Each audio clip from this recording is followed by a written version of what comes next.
Answer portion, I will begin the questioning and recognize myself for 5 minutes. So I said this in the hearing recently or in comments. The opposite sides of the aisle may not agree on the policies that brought these children to our border, but once they're in our care and we've taken responsibility for them, I think we all agree that they ought to be taken care of properly. They ought to be getting educated. They ought not be just dispersed to be labor for construction or plants where they're putting together packages of cups or vegetables, whatever it might be. As a background note, at one time in my life, I practiced in domestic relations and did child custody cases and was a guardian ad litem for children.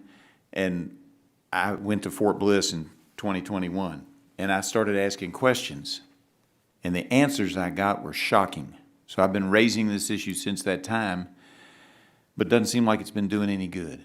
You have done a report now, and you've indicated that there's some preliminary things that are happening. What is HHS doing to make the vetting process of these sponsors better? Because when I was there, they basically were just checking on the internet to see if they had any violent crimes or crimes against children on their record. They weren't looking into what kind of house they were going to be in, what the sleeping arrangements were, what school they were going to, all of things which, as a guardian ad litem or somebody who was practicing in domestic relations, would have checked into for the safety of a child before I ever advised a court that I thought the child should be placed in one home or another home or wherever. So what are they doing differently now than they weren't doing in 2021?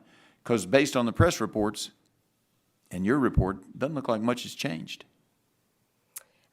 Thank you, Chairman Griffith, for your question.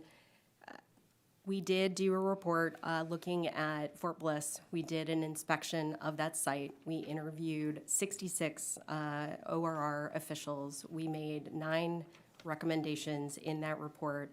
We are in receipt of the department's response to that report. If I may, Yes, ma'am. I will highlight 3 key areas that are of utmost importance that the department, that ORR get right. The 3 themes, and these capture findings across many of our reports, including Fort Bliss, include hiring, screening, and retaining qualified facility employees. The second has to do with robust, fully functioning electronic case management system. The third is communication internally and externally that prioritizes children's interests and concerns about potential harm to children. We're in receipt of their response to our Fort Bliss report.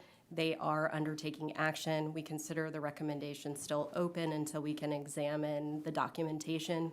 If you were to ask me what the number one thing they need to be working on and to do to get right, it's to completely overhaul the ORR portal before the next anticipated surge. It has not been functional for an incredibly long time, and there have been starts and stops, and they have begun again, but they need to get it right. And when you say portals, for the folks watching back home, that's the process they use to take children who've come to the border unaccompanied and give them to some kind of a sponsor. I would hope that they would do a better background vetting, because according to the latest report from the New York Times, the administration is taking the position that once they've released them, they no longer have any responsibility. So we better be making sure we're putting them into good homes before we release them, because there were too many reports of kids not being educated, working long hours overnight. One child complained that he would really like to learn how to read, but he can't, and he's been with the sponsor now for a couple of years. It's outrageous. Are they moving in that direction? I know that it's not easy, but are they moving in that direction based on what you've seen? Or is it too early to tell? You raise a number of different dimensions of sponsor screening. I'm going to zero in on our Fort Bliss report. We did find that the case managers were some of them were not qualified. They did not receive training. They struggled to do things like vet sponsors. We found that the case management system, the UC portal, that it frequently crashed. It didn't allow for searches of things like addresses and prior sponsors that may have housed children before. They waived certain requirements for sponsor vetting that included looking at adults that might be in the household for certain categories of sponsors. All of these things elevated risks. Yeah. We had recommendations for all of this. They are reporting that they're working on it.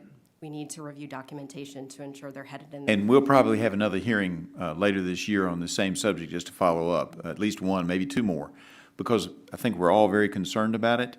And I think we've got to do better, because what we're doing is we're creating a subclass out of these unaccompanied children who can be exploited, and that's not appropriate. That's not what this was set up to do, and I don't think anybody on either side of the aisle is in favor of that.